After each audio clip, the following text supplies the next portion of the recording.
Yeah. That hat looks like it needs to be retired. It's nice. Got a hold of it. It's just tacky and sticky and gross, and it's going on my head for the day, I guess. But that way it will complete your homeless ensemble. You like that? That you're wearing now. Even my jacket's a little homeless looking, isn't it? Your homeless ensemble would not be complete without that hat on. Holy sticky hat. I am glad that rat chewed that hat up. I can't wait to see you in your next hat for the next year or two. Hillary will be happy that I throw a new shiny hat on. I'm gonna have to retire it. Mine's the same way. It's just sticky and wet, and it never seems to stop being wet. What a day. Look at that out there. It's awesome, isn't it? I think we picked about the best spot to camp. This is the best spot we've seen since we've been here, no doubt. Let's see. And the other thing that's getting retired is my boots. Down to 0 tread, and I've kind of walked myself out of this one. What is it with you and like using it till it's broken? There's a couple thousand miles on these boots. They've done their job. They're great. But I think it's a combination of like it sticks in these burns. They rip right there. Mm-hmm. Bending over, working on animals doesn't help. Just that crease that you put on the boots seems to be the spot that gets opened up. You know, the experts, and I don't claim to be one, but the experts say, I think in like the hiking magazines and backpacking, you should be replacing your boots every 500 to 1,000 miles. So, at 2,000 miles, that's ridiculous. You're like, I'd have to replace them every couple of months. You get one. You know what my wife would do to me if I was buying new boots like every few months? She'd divorce me. But the last pair of these same Laponias I got probably 2,500 miles out of. They held up better. Yeah, these ones. Do you think probably a couple thousand, but you think it was the hunt you used them on, or somehow I got a small tear in this one spot here. Both sides have opened up now. I think it's that. I don't know, but I think their life is over. It's funny. You have a lot of boots you could wear, but they're not as comfortable as these slippers. These things are. There's no tread left. You see how much I slip on the side hills? Mm-hmm. Oh, they're just so comfortable. We were crossing a log, and I picked a log to go across, and I'm thinking, why isn't Ryan crossing on this log? And he's like, I don't have any tread, and that looks real slick. Got the feet all taped up. That Luco tape is a lifesaver.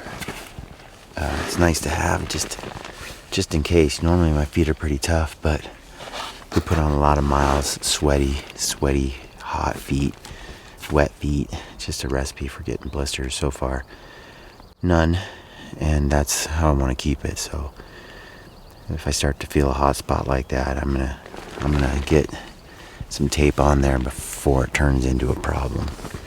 It's getting a little intense last night, but on our hike out, but no blisters. Well, we're all locked and loaded this morning.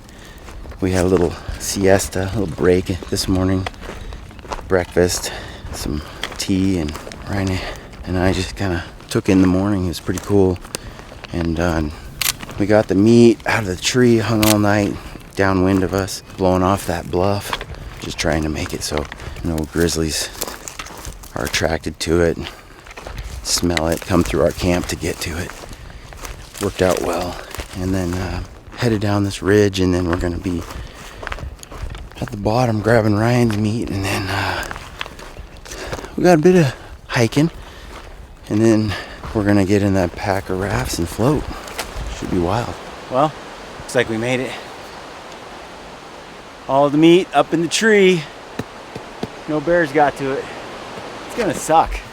This ain't fun. This little river bottom.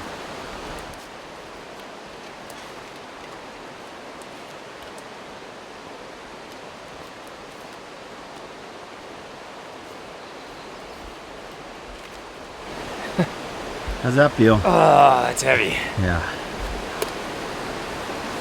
It's a whole bear.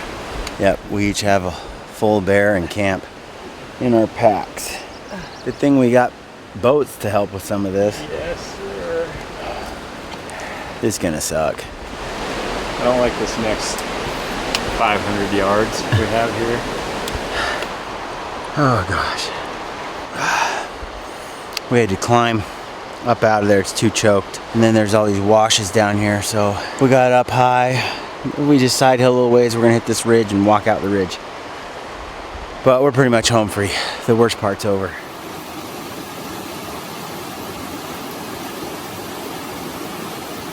That's sketchy. All right, well, things are about to get real. Got the boat all aired up, got the bear inside of there, entire camp, everything packed. Ryan's got the same going on over here. That water's ripping. Ripping. So far, so good. We've gone a few miles in minutes. So just trying to keep this thing from going under. It's a tiny boat. Not bad, man.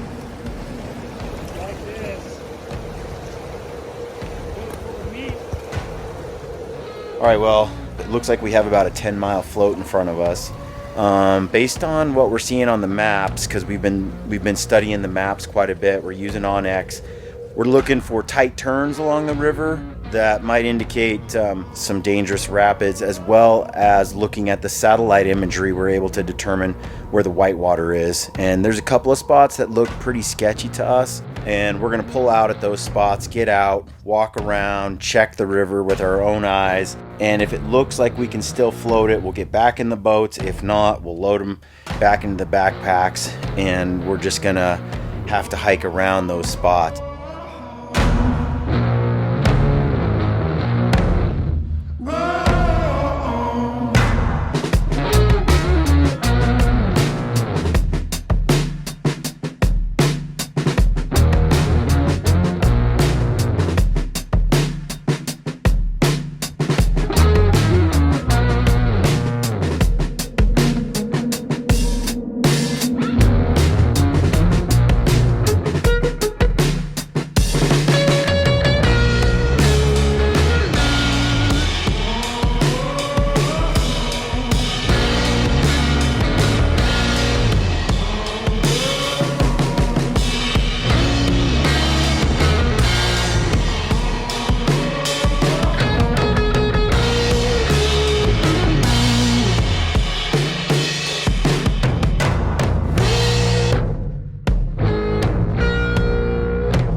Well, we pulled out of the river because we got pretty much a spot of death if we go down about 100 yards. It's nasty. So we pulled out, loaded everything into the packs. We're gonna walk it maybe a mile around, hike the rest. I wanted to shoot the gap, but Ryan's like, we'll die. So he has more experience with this. I'll go with his opinion. These cheeks, head cheeks are just weighing me down. Want to lose some weight? Gotta get a little bit of trim off of this thing. We could eat this over the fire tonight, actually. Tick. Big bear. It's a big bear. It's all cleaned off here.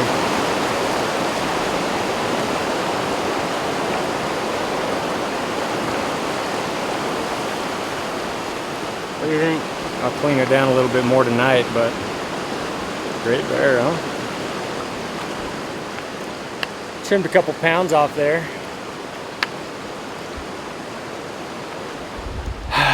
We floated, I don't know, about 10 miles. And we've decided to pull up onto the beach and maybe float a little bit more tomorrow before we hike the rest of the way out. But we're starving, we're tired. We're gonna eat some bear meat, and I'm also gonna have some spaghetti. I'm starving. Man, it's been hot the last 2 days, and the river it's just rising right before our eyes. Maybe tomorrow it'll settle down. You know, if it cools tonight and the snow melt slows down, maybe the water will be a little slower in the morning. But with it this hot, I don't know. Our plan tonight is to debone all this meat because we're expecting we're gonna have to hike it a good 8 miles or so. So that's the plan. Debone the meat. Just try to get the load as light as possible for the. That is full sack right there. Getting all our meat hung up here. Finding some meat trees. Ready for the heave-ho? Oh! I see a verp. A what? I see a verpa.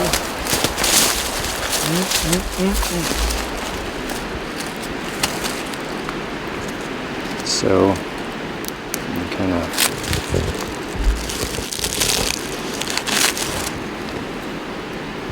see how that cap, it's just on there. Mm-hmm. It's a false morel verpa. You don't want to eat those. Check that out. Look at that. Is that what you're looking for, Ryan? That's it. It's gold. That's a big one. Yeah. So if you slice this straight down the middle, it'd just be two halves, hollow down the center. It's not capped. This cap runs right into the stem, so it's a true morel and delicious. Now we're gonna have to search. Now we just Fresh now morels. we got an Easter egg hunt going on after that. Let's get that meat hung first, I guess, huh? Yeah.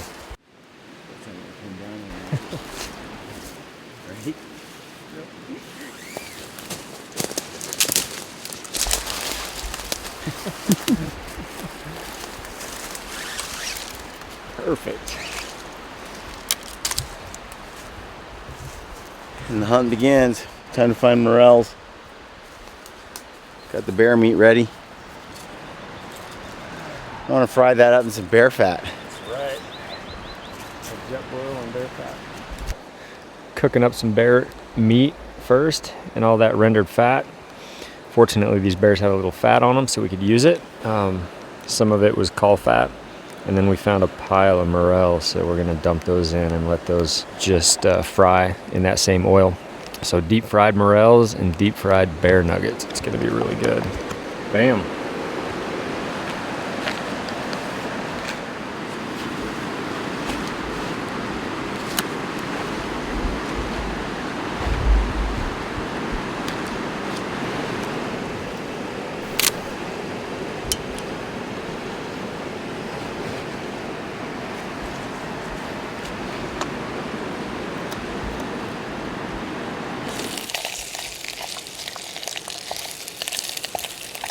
Nice little bit of oil in there. I am so ready for non-freeze-dried food. Some good old meaty steak and some mushrooms. All right, give me one of those. I don't know what it is, but I love those things. Ryan rendered all the bear fat, but there's these leftovers when you're done. Little burnt crisps of fat. There's something in my heart, feels like fire. And there's a yearning in the river, and it feels like home. And take me down to the water. I need time. Give me time. All right, it's go time. It's got, I know this might sound funny. I haven't eaten at McDonald's in like 12 years or something, but It's like a nugget. it kind of has the naughty, greasy flavor that you're not supposed to eat, like greasy fries. Tastes bad for you. Yeah, but it's great. That's so good. I'm eager to try the mushrooms fried in bear fat. I know elk is most people's favorite, but this bear meat, it's hard to beat. The old Shenandoah gonna keep me right and hold me like I was forgiven, and take me down and let the beachwood light. I need time.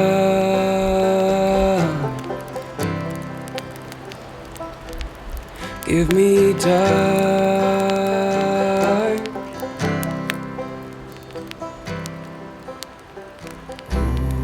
Morels just don't quite taste like a mushroom. They taste like bacon.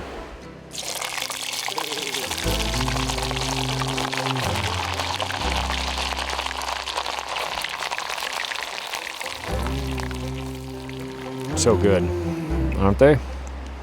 They're kind of like, these morels are kind of crispy after they've been deep fried. Delicious.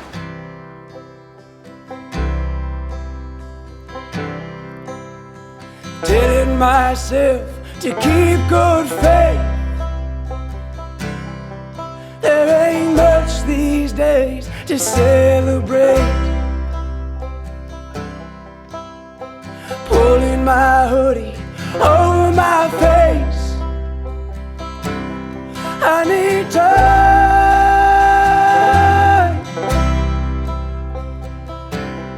Give me time.